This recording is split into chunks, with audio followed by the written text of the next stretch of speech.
قسم کی بات کرتے ہیں۔ آئیے میں آپ کو سمجھاتا ہوا چلوں۔ میرے پیارے آقا صلی اللہ تعالی علیہ وسلم کے پیارے دیوانوں، تقدیر کی 3 قسمیں ہیں۔ اب میں پوچھوں گا، آپ مجھے جواب دیں گے کتنی قسمیں ہیں تقدیر کی؟ 3 قسمیں۔ ایک ہے تقدیر مبرم،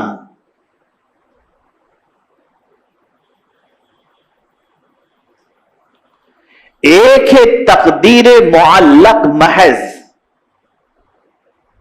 اور ایک ہے شبیہ بمبرم، تقدیر بمبرم اور تقدیر محض۔ بس یہ ان 3 چیزوں کو آپ اچھی طرح سے سمجھیں۔ تقدیر بمبرم کسے کہتے ہیں؟ تقدیر بمبرم اسے کہتے ہیں جو کچھ رب قدیر جل جلالہ نے اپنے علم سے لکھ دیا ہے، اس میں کوئی تبدیلی نہیں ہو سکتی، وہ ہو کر کے ہی رہے گا۔ اسے کہتے ہیں تقدیر مبرم۔ اسے کوئی خاصان بارگاہ بھی نہیں ٹال سکتا۔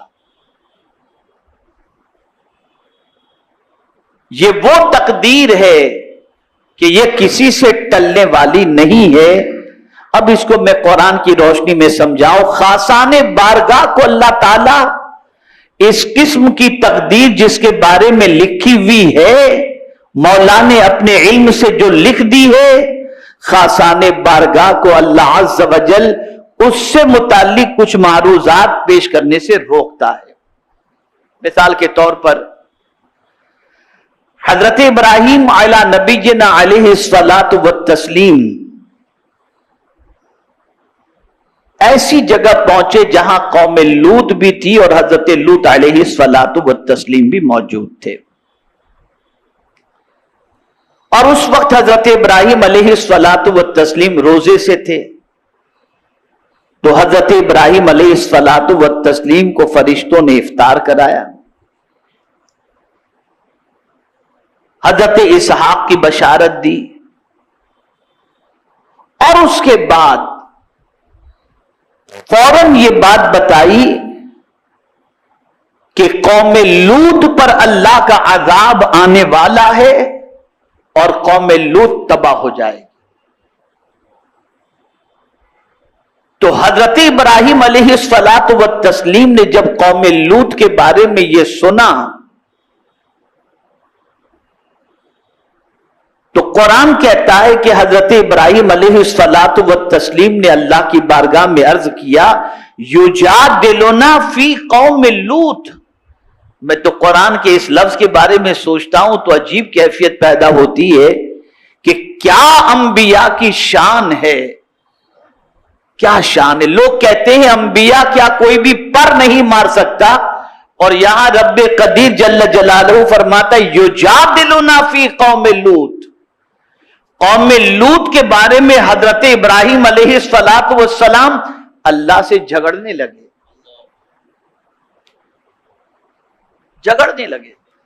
اب وہ لوگ جو کہتے ہیں کہ انبیاء کو پر مارنے کی بھی گنجائش نہیں، ذرا دیکھو اللہ کیسے ناز اٹھاتا ہے اپنے نبیوں کا، کہ انہیں مچلنے کی اجازت دیتا ہے کہ مچلو جس طرح سے تم مچلنا چاہو۔ لفظ جدال جھگڑے کے معنی میں آتا ہے۔ کس انداز سے حضرت ابراہیم مچلے ہوں گے۔ اور یہاں تھوڑی سی ایک بات اور بھی عرض کر دوں، قوم لوط کے بارے میں حضرت ابراہیم علیہ السلام اللہ عز و جل سے معروضہ پیش کرنے لگے۔ اب قوم لوط جن کی طرف حضرت لوط علیہ السلام کو بھیجا گیا تھا، اور قوم لوط میں حضرت لوط علیہ السلام، ان کی فیملی اور کچھ لوگ ہی ایسے تھے جو ایمان والے تھے، باقی سب کے سب جو ہے وہ اللہ خیر فرمائے بہت شدید اور سخت ترین گناہوں میں گرفتار۔ لیکن نبی کی سوچ قرآن بیان کر رہا ہے، نبی کی فکر قرآن بیان کر رہا ہے کہ کسی انسان پر اگر کچھ ہو جائے تو نبی اس کو گوارا نہیں کرتے، وہ بھی عذاب میں گرفتار نہ ہو، اس کے لیے اللہ کی بارگاہ میں دعا کرتے ہیں۔ اب دیکھیے قرآن نے آگے کیا کہا، فَأَعْرِضْ عَنْ هَذَا، اے ابراہیم اس سے تم جو ہے وہ دور رہو، اس کی عرض میرے سامنے نہ کرو، روک دیا گیا۔ حضرت ابراہیم علیہ السلام کو روک دیا گیا کہ قوم لوط کے بارے میں تم مجھ سے عرض کرنے اور معروضات پیش کرنے سے فاعرض عن ھذا، اس کے سلسلے میں آپ اعراض کریں، پرہیز کریں، نہ کچھ آپ مجھ سے کہیں۔ کیوں؟ انہ قد جاء امر ربک انہم آتیہم عذاب غیر مردود۔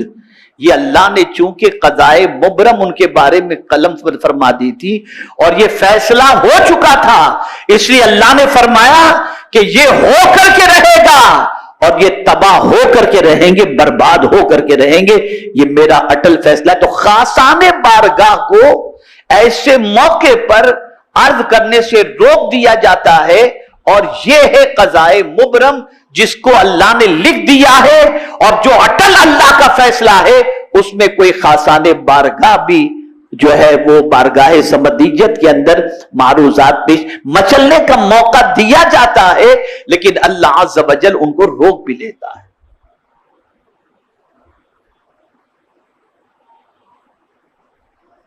اسی طریقے سے آپ دیکھیں حضرت موسیٰ علیہ الصلاۃ والتسلیم، شب معراج سرکار صلی اللہ علیہ وسلم جب تشریف لے گئے تو دیکھا حضرت موسیٰ علیہ السلام اللہ سے ہم کلام ہیں، لیکن آواز تھوڑی سی بڑی تھی حضرت موسیٰ علیہ السلام کی۔ تو حضرت جبریل امین علیہ الصلاۃ والتسلیم سے سرکار نے فرمایا، جبریل یہ کون ہے جو میرے رب سے اس طرح سے باتیں کر رہا ہے؟ تو حضرت جبریل امین علیہ الصلاۃ والتسلیم نے عرض کیا کہ حضور یہ اللہ کے کلیم حضرت موسیٰ علیہ السلام ہیں، کہ رب کے سامنے اس طریقے سے؟ اب جواب سنیے، جبریل امین جواب میں عرض کرتے ہیں، حضور اللہ نے ان کے مزاج کے اندر کافی سختی رکھی ہے، اس لیے وہ اس طرح سے کلام کر رہے ہیں۔ اب وہ لوگ جو یہ کہتے ہیں کہ رب کی بارگاہ کے اندر پر مارنے کی گنجائش نہیں، میں کہتا ہوں اس کے بارے میں آپ کیا کہتے ہو؟ انبیاء کے ناز اللہ اٹھاتا ہے، انبیاء کرام علیہم الصلاۃ والتسلیم اپنے رب سے بات کرتے ہیں، اس لیے کہ جب وہ کہتا ہے جو کہتا ہے وہ مانتے ہیں۔ تو کبھی ایسا بھی ہوتا ہے کہ مچل کر وہ بھی ناز برداری کے لیے اللہ عز و جل کی بارگاہ میں اس طرز کلام کو اختیار کر لیتے اور اللہ ان کے ناز کو اٹھاتا بھی۔ چلیے تھوڑا سا یہ نہیں سمجھے تو اور ایزی سمجھا دوں، اور ایزی سمجھا دوں۔ آپ سوچتے ہوں گے اللہ سے جھگڑا کرنا، تو وہ جھگڑا جس کے بارے میں آپ سمجھتے اس طرح سے نہیں، وہ ناز برداری کا انداز ہوتا ہے، وہ مچلنے کا ایک انداز ہوتا ہے، جیسا کہ اب سنیے آپ، ایک مومن کا کچا بچہ وجود میں ورود میں آنے سے پہلے، دنیا میں آنے سے پہلے کچا بچہ انتقال کر جاتا ہے۔ کچا بچہ، اس نے دنیا دیکھی نہیں، اسے نہ باپ کا پیار ملا نہ ماں کا پیار ملا، کچھ بھی نہیں، پیدا ہونے سے پہلے اس کی موت واقع ہو گئی۔ اب کل بروز قیامت یہ کچا بچہ اللہ سے جھگڑا کرے گا، حدیث شریف میں اللہ سے جھگڑا کرے گا، مولا میں نے تو میری ماں کو بھی نہیں دیکھا، نہ باپ کا پیار پایا، میں نے تو کچھ نہیں پایا، آج تو مجھے جنت میں بھیج رہا ہے، میں جنت میں نہیں چاہتا۔ کچا بچہ اللہ سے جھگڑا کرے گا، حدیث شریف میں جدال کا لفظ آیا ہے، وہ کچا بچہ اللہ سے جھگڑا کرے گا، میں جنت میں نہیں جاتا، اس لیے کہ جس ماں باپ کا پیار میں نے دنیا میں نہیں پایا، میں چاہتا ہوں وہ میرے ماں باپ بھی میرے ساتھ ہوں۔ حدیث شریف کے اندر ہے، بچے کی ناف جو ہوتی ہے نا، اسی ناف سے بچے کو غذا پہنچتی ہے، اس ناف سے اللہ عز و جل اس بچے کے ماں باپ کو باندھ کر جنت کے اندر داخل فرماتا ہے۔ اب جو یہ کہتے ہیں کہ کسی کی سنوائی نہیں، کیا کہتے ہو اس کچے بچے کے بارے میں؟ جب کچا بچہ اپنے ماں باپ کو لے جا سکتا ہے تو مصطفیٰ جان رحمت کی شان کتنی عرض ہے۔ تو مچلنے دے دیتا ہے میرا مولا کہ مچ لو. میرے بندوں مجھ سے مچل کر نہیں مانگو گے تو کس سے مانگو گے؟ لیکن جہاں روک دیا جاتا ہے وہ قضائے مبرم ہے. چلیے اور تھوڑی سی ایمان کی تازگی کے لیے عرض کر دوں. کلیم کا ذکر بھی سن لیا, خلیل کا ذکر بھی سن لیا, اب تھوڑا سا حبیب کا ذکر بھی سن لیا.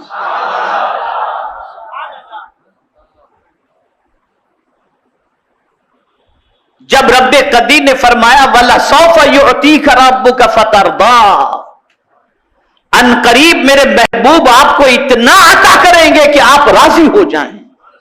یہ مولا کہہ رہا ہے. اب دیکھیے حضور کیسے مچلتے ہیں. اب جب میرے مولا تو نے کہہ ہی دیا ہے کہ میں جب تک راضی نہیں ہوں گا اس وقت تک تو مجھے عطا کرتا ہی رہے گا, تو میرے کریم اب میری بھی عرض سن لے. میں اس وقت تک راضی نہیں ہو سکتا جب تک میرا ایک امتی بھی جہنم میں ہے. اللہ نے سرکار صلی اللہ علیہ وسلم کی اس خواہش کی تکمیل کا مژدہ سنا دیا, اور رب قدیر جل جلالہ نے اپنے پیارے محبوب صلی اللہ علیہ وسلم کو بشارت عطا فرما دی. انبیاء کی یہ شان ہے کہ وہ رب کی بارگاہ میں مچلتے ہیں اور انہیں یہ اختیار ہوتا ہے, دامن ادب کو تھام کر وہ مچلتے ہیں. تو میرے پیارے آقا صلی اللہ تعالی علیہ وسلم کے پیارے دیوانوں, یہ نہ کہا جائے کہ انبیاء کرام کو بھی قیامت میں پر مارنے کی گنجائش نہیں. اب آئیے سمجھیں. قضائے مبرم آپ سمجھ لیے, یہ وہ چیز ہے جس کا فیصلہ اللہ نے اٹل فرما دیا ہے, وہ ٹلنے والا نہیں کسی خاصان بارگاہ کی دعا سے. اب قضائے معلق محض, اس کو سمجھیں. یہ کیا تقدیر ہے؟ تو انسان سے گناہ ہوئے, تو انسان کے لیے مومن سے گناہ ہوئے, اللہ عز و جل نے کوئی نہ کوئی بہانہ رکھ دیا. تم نماز پڑھو گے تمہارے یہ گناہ معاف ہو جائیں گے, تم روزے رکھو گے تمہارے یہ گناہ معاف ہو جائیں گے, تم حج کرو گے تمہارے یہ گناہ معاف ہو جائیں گے, تم زکوٰۃ دو گے تمہارے یہ گناہ معاف ہو جائیں گے. یہاں تک کہ قبر میں تم پہنچو گے, عذاب کا فرشتہ دائیں جانب سے آئے گا تو دائیں جانب کی نیکیاں کام آ جائیں گی, بائیں جانب سے آئے گا تو بائیں جانب کی نیکیاں کام آئیں گی, پیر کی طرف سے آئے گا تو پیر. تو یہ کیا ہے؟ کسی سبب سے اللہ عز و جل نے تمہاری بخشش کا انتظام کر رکھا ہے, لکھا ہوا ہے. لیکن پروردگار نے تمہارے لیے ایک ذریعہ بھی رکھا ہے کہ ان ذریعوں کے وجہ سے, اور یہ ذریعہ فرشتوں کو معلوم,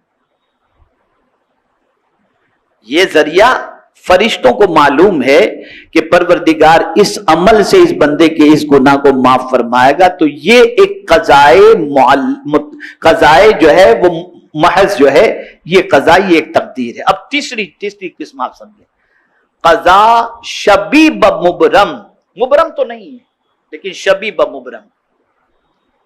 اللہ نے لکھا نہیں ہے, اللہ نے لکھا نہیں ہے, لیکن اس کے علم میں یہ بات ہے کہ میرا بندہ یہ کرے گا نا. فرشتوں کو بھی نہیں معلوم اس قضا کے بارے میں, فرشتوں کو بھی نہیں معلوم, اور اللہ نے لکھا بھی نہیں ہے. لیکن میرے پیارے آقا صلی اللہ تعالی علیہ وسلم کے پیارے دیوانوں, اللہ کے علم میں ہے یہ بات کہ میرا بندہ یہ کرے گا نا تو اس کی زندگی بڑھا دوں گا, اس کی روزی بڑھا دوں گا. تو اب بندہ, یہ جو حدیث شریف میں ہے نا, رشتہ داروں سے اچھا سلوک کرو, اللہ تمہاری عمر میں اور مال میں برکت عطا فرمائے گا. تو یہ میرا مولا جانتا ہے کہ میرا بندہ یہ کرے گا تو میں اسے یہ عطا کر دوں گا. اب یہاں جو غلطی سب سے بڑی ہوتی ہے وہ یہ ہے کہ آدمی تقدیر کا بہانہ بنا کر سب کرنے سے رک جاتا ہے. یہ نہیں ہونا چاہیے. اور ایسی دلیل میں آپ کے سامنے لاؤں گا کہ انشاءاللہ العظیم اس دلیل کو سننے کے بعد آپ کا ایمان بھی پختہ ہوگا اور آپ تقدیر کا بہانہ بنانا بھی چھوڑ دیں گے. بہت سارے اوراد و وظائف اور اعمال ایسے بتائے گئے جو مختلف پرابلم کے سولیوشن ہیں. مثال کے طور پر ایک صحابی گرفتار ہوئے, رسول رحمت صلی اللہ تعالی علیہ وسلم کی بارگاہ کے اندر ان کے والد پہنچے اور کہا یا رسول اللہ صلی اللہ تعالی علیہ وسلم میرا بیٹا گرفتار ہے اور اس کی ماں اس کی جدائی کے اندر بہت رو رہی ہے، یا رسول اللہ صلی اللہ تعالی علیہ وسلم اس کے سلسلے میں کرم کی نظر فرمائیں اور کچھ بتائیں کہ کیا کرنا چاہیے۔ تو آقا کریم صلی اللہ علیہ وسلم نے فرمایا اتق اللہ واصبر۔ رسول اعظم صلی اللہ علیہ وسلم نے فرمایا اللہ تعالیٰ سے ڈرو، صبر کا دامن مضبوطی سے پکڑو، اور پھر حضور صلی اللہ علیہ وسلم فرماتے ہیں میں تجھے اور تیری بیوی کو حکم دیتا ہوں کہ تم کثرت سے لا حول ولا قوت الا باللہ پڑھو۔ ارشاد نبوی سن کر وہ صحابی اپنے گھر لوٹ آئے اور اپنی بیوی کو سارا ماجرا آ کر بتایا۔ وہ نیک بخت بیوی کہنے لگی حضور صلی اللہ علیہ وسلم نے جس چیز کا ہمیں حکم دیا وہ بہت ہی عمدہ ہے۔ پھر ان دونوں میاں بیوی نے بکثرت ورد شروع کر دیا، چنانچہ اس کی برکت سے دشمن ان کے بیٹے کی طرف سے غافل ہو گئے اور وہ ان کی غفلت سے فائدہ اٹھا کر وہاں سے نکل گئے اور اللہ نے رہائی عطا فرمائی۔ سبب تھا لا حول ولا قوت الا باللہ، اور یہ بہت بڑا عمل ہے۔ خدا کی قسم اس عمل کی برکت میں آپ کو بتاؤں تو آپ کی عقل دنگ رہ جائے گی، کتنا پاورفل ہے یہ عمل، کتنا پاورفل۔ میں ایک حدیث شریف ایک قول آپ کے سامنے پیش کرتا ہوں۔ علامہ پانی پتی اپنی تفسیر مظہری میں اس آیت کے ضمن میں یعنی وَمَن يَتَّقِ اللَّهَ يَجْعَل لَّهُ مَخْرَجًا وَيَرْزُقْهُ مِنْ حَيْثُ لَا يَحْتَسِبُ وَمَن يَتَوَكَّلْ عَلَى اللَّهِ فَهُوَ حَسْبُهُ ان اللہ بالغ امرہ قد جعل اللہ لکل شیء قدرا۔ اس آیت کی تفسیر میں قاضی ثناء اللہ پانی پتی تفسیر مظہری میں اس آیت کے ضمن میں حل مشکلات کے لیے ایک وظیفہ لکھا ہے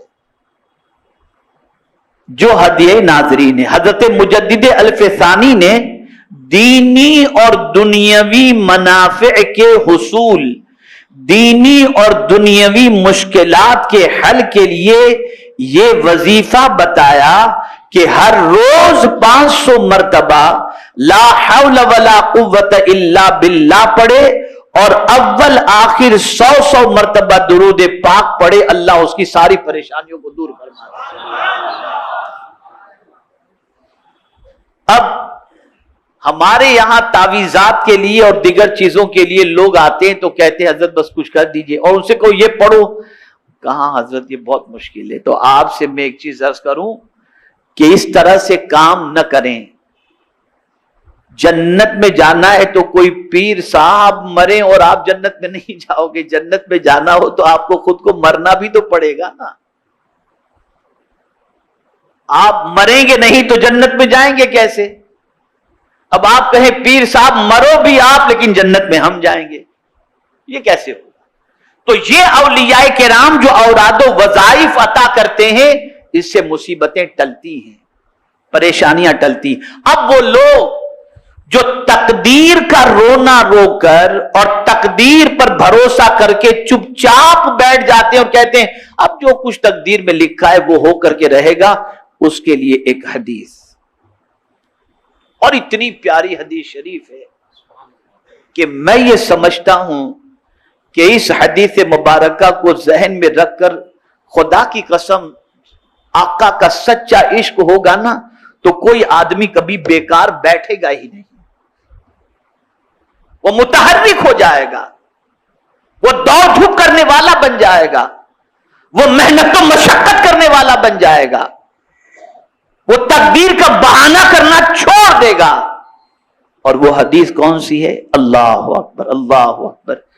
میرے آقا صلی اللہ علیہ وسلم فرماتے ہیں الکاسب حبیب اللہ۔